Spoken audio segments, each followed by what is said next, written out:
बुजुर्गों को हर साल 5 लाख का फ्री इलाज।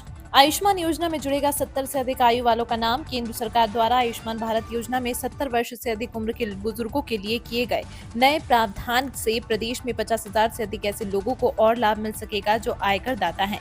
इसके अतिरिक्त प्रदेश के 4,30,000 पेंशनर्स में से 70 वर्ष से अधिक के लगभग 2 लाख योजना में शामिल हो जाएंगे। इस तरह इस आयु सीमा के लगभग 2.5 लाख नए हितग्राही जुड़ेंगे। मध्य प्रदेश में इन जगहों पर अब नहीं बिकेगा मांस मदिरा। सीएम मोहन यादव का बड़ा आदेश। मध्य प्रदेश के मुख्यमंत्री मोहन यादव ने नर्मदा नदी के किनारे स्थित शहरों और धार्मिक स्थलों के आसपास मांस और शराब के सेवन पर प्रतिबंध लगाने का निर्देश दिया है। इस हफ्ते कैबिनेट की बैठक में मोहन यादव ने कहा कि अनूपपुर जिले के अमरकंटक को पर्यावरण संरक्षण के लिए सर्वोच्च प्राथमिकता दी जानी चाहिए। नर्मदा नदी के किनारे बसे धार्मिक शहरों और स्थानों में मांस और शराब का सेवन न हो, यह सुनिश्चित किया जाना चाहिए। बदल गए यूपीआई से जुड़े नियम, आज 16 सितंबर से होंगे लागू। यूपीआई यूजर्स के लिए बड़ी अपडेट आई है। National payments corporation of India ने कुछ पेमेंट के लिए ट्रांजैक्शन लिमिट में बढ़ोतरी कर दी है। नए नियम 16 सितंबर से लागू होंगे। लेन देन की सीमा को 1 लाख से 5 लाख रुपए तक कर दिया गया है। एनपीसीआई ने बैंकों, यूपीआई एप्स और पेमेंट सर्विस कंपनियों को भी नियमों का अनुपालन करने का निर्देश दिया। बता दें कि रिजर्व बैंक ऑफ इंडिया में 8 अगस्त 2024 को मौद्रिक नीति समिति के फैसलों की घोषणा के दौरान यूपीआई ट्रांजैक्शन सीमा को बढ़ाने का ऐलान किया था। इंदौर में फ्लाईओवर से सिग्नल फ्री हो जाएगा 11 किलोमीटर का रिंग रोड। रिंग रोड के सबसे व्यस्ततम चौराहे रेडिसन पर भी फ्लाईओवर निर्माण की कवायद शुरू होने वाली है। इंदौर विकास प्राधिकरण द्वारा जल्द ही फीजिबिलिटी सर्वे का रिपोर्ट तैयार की जाएगी। रिपोर्ट के बाद तय होगा कि फ्लाईओवर किस दिशा में बनेगा। फ्लाईओवर बनने से चौराहे पर यातायात सुगम हो जाएगा। 2 चौराहे छोड़कर करीब 11 किलोमीटर लंबे रिंग रोड पर लाखों वाहन चालकों को देवास नाका से राजीव गांधी चौराहा तक जाने के लिए रुकने की आवश्यकता नहीं होगी।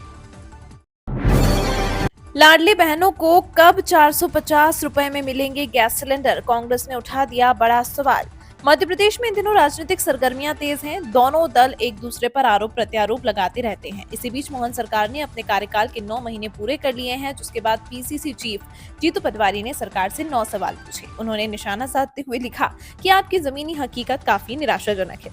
इसी बीच 9 सवालों में उन्होंने लाडली बहनों को 450 रुपए में सिलेंडर देने के वादे पर सवाल उठाए। शिवपुरी में स्वाइन फ्लू को लेकर स्वास्थ्य विभाग अलर्ट। मध्य प्रदेश के जबलपुर जिले में स्वाइन फ्लू के कुछ केस मिलने के बाद पूरे प्रदेश में स्वास्थ्य महकमा हाई अलर्ट पर है। शिवपुरी जिले में स्वाइन फ्लू से बचाव के लिए एडवाइजरी जारी की गई है। इसकी रोकथाम को लेकर स्वास्थ्य विभाग द्वारा आवश्यक कदम उठाए गए हैं। शिवपुरी में स्वास्थ्य विभाग द्वारा स्वाइन फ्लू को लेकर जांच सहित अन्य सावधानियां बरतना शुरू कर दी है। मुख्य चिकित्सा एवं स्वास्थ्य अधिकारी डॉक्टर संजय ऋषिवर ने बताया कि जबलपुर सहित प्रदेश में स्वाइन फ्लू के केस मिलने के बाद संचालक स्वास्थ्य सेवा भोपाल द्वारा दिशा निर्देश जारी किए गए हैं। एम्स द्वारा 41 जिलों में किए कैंसर सर्वे परिणाम जारी। मुख्यमंत्री से मिले एम्स के डायरेक्टर। राजधानी भोपाल स्थित एम्स में लगातार स्वास्थ्य सुविधाओं में विस्तार किया जा रहा है। इसी कड़ी में रविवार को एम्स के डायरेक्टर डॉक्टर अजय सिंह मुख्यमंत्री डॉक्टर मोहन यादव से मुलाकात की और इस दौरान उन्होंने एम्स द्वारा प्रदेश के 41 जिलों में किए गए कैंसर सर्वेक्षण के परिणाम बताए। साथ ही एम्स में स्वास्थ्य सुविधाओं का और विस्तार करने पर चर्चा की गई। इस बैठक में राज्य के लोगों को बेहतर स्वास्थ्य सुविधाएं प्रदान करने पर चर्चा की गई। एमपी में बढ़ेगा रोजगार, निवेशकों को लेने कोलकाता जा रहे सीएम मोहन। मध्य प्रदेश सरकार लगातार रीजनल इन्वेस्टर समिट जैसे अन्य कार्यक्रमों के जरिए प्रदेश की तरफ उद्योगपतियों और निवेशकों का ध्यान केंद्रित करने का प्रयास कर रही है।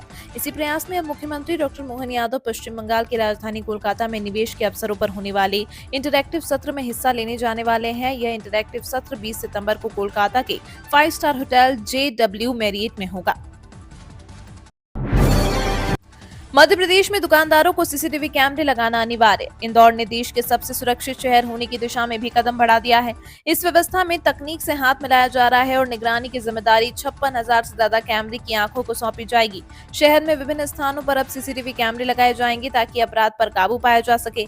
इन कैमरों की निगरानी भी की जाएगी और बंद होने पर तुरंत सूचित भी किया जाएगा। पेंशनर्स के लिए डिजिटल लाइफ सर्टिफिकेट सुविधा शुरू। एमपी ट्रांसको ने अपनी वित्तीय प्रक्रियाओं में वर्तमान पेंशनरों और उनके आश्रितों के लिए ऑनलाइन डिजिटल लाइफ सर्टिफिकेट की सुविधा शुरू की। इस सुविधा का लाभ कंपनी की अधिकृत वेबसाइट पर मिलेगा। कंपनी ने कुछ नए फीचर्स की व्यवस्था की है। वर्तमान में एमपी ट्रांसको के 4,285 पेंशनर्स अब विश्व के किसी भी कोने से इस सुविधा का लाभ उठा सकते हैं। इस सुविधा का लाभ कंपनी की अधिकृत वेबसाइट पर मिलेगा। कंपनी ने कुछ नए फीचर्स की व्यवस्था की है।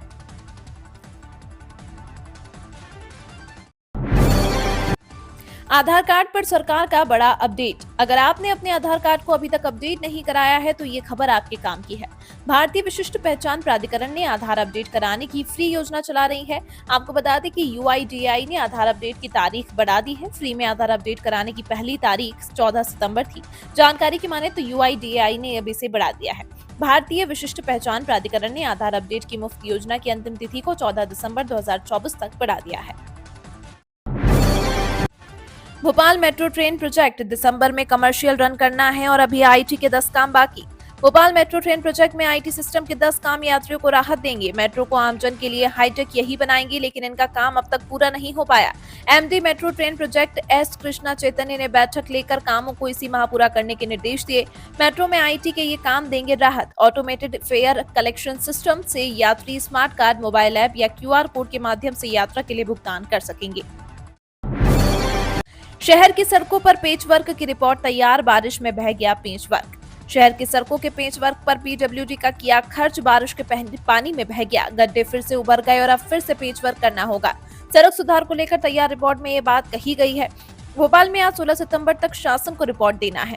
एमपीआरडीसी की सड़कों की जांच के लिए संभागीय प्रभारी श्याम गुप्ता को निरीक्षण का जिम्मा दिया था, जबकि पीडब्ल्यूडी की सड़कों की जांच वीके ओझा, अजय आनंद लिखार व आरडी चौधरी को नियुक्त किया था। राशन कार्ड धारक निपटा लें ये जरूरी काम, वरना 1 नवंबर से नहीं मिलेगा अनाज। भारत सरकार के द्वारा नागरिकों के लिए कई तरह की योजनाएं चलाई जा रही हैं। इन योजनाओं का लाभ कई लोग उठाते हैं, जिसमें सबसे ज्यादा जरूरतमंद लोग होते हैं। एक ऐसी ही योजना राशन कार्ड धारकों को दी जाती है, जिसके जरिए जरूरतमंद लोगों को काफी कम कीमत में राशन उपलब्ध कराया जाता है। इधर सरकार की ओर से गाइडलाइन जारी की गई है, जिससे कई लोगों को 1 नवंबर से राशन मिलना बंद हो जाएगा। राष्ट्रीय खाद्य सुरक्षा योजना यानी नेशनल फूड सिक्योरिटी स्कीम के तहत सभी राशन कार्ड धारकों के लिए ई-केवाईसी करवाना जरूरी है। इंदौर में धीरेन्द्र शास्त्री बोले, देश में बहुत अति मचा ली, अब वक्फ बोर्ड वालों की मनमानी नहीं चलेगी। बागेश्वर धाम के पीठाधीश्वर धीरेन्द्र शास्त्री रविवार को इंदौर आए। इस दौरान उन्होंने विमानतल पर पत्रकारों से चर्चा की। वक्फ बोर्ड के जमीन विवाद के मामले में पंडित धीरेन्द्र शास्त्री ने कहा कि कुछ लोगों ने देश में अत्याचार मचा रखा है, अब वक्फ बोर्ड वालों की मनमानी नहीं चलेगी। इसके साथ ही उन्होंने जानकारी देते हुए कहा कि देश में हिंदू समाज को एकजुट करने के लिए जल्द ही पदयात्रा करेंगे। हालांकि उन्होंने यह खुलासा नहीं किया कि वे कब और कहां से पदयात्रा शुरू करेंगे।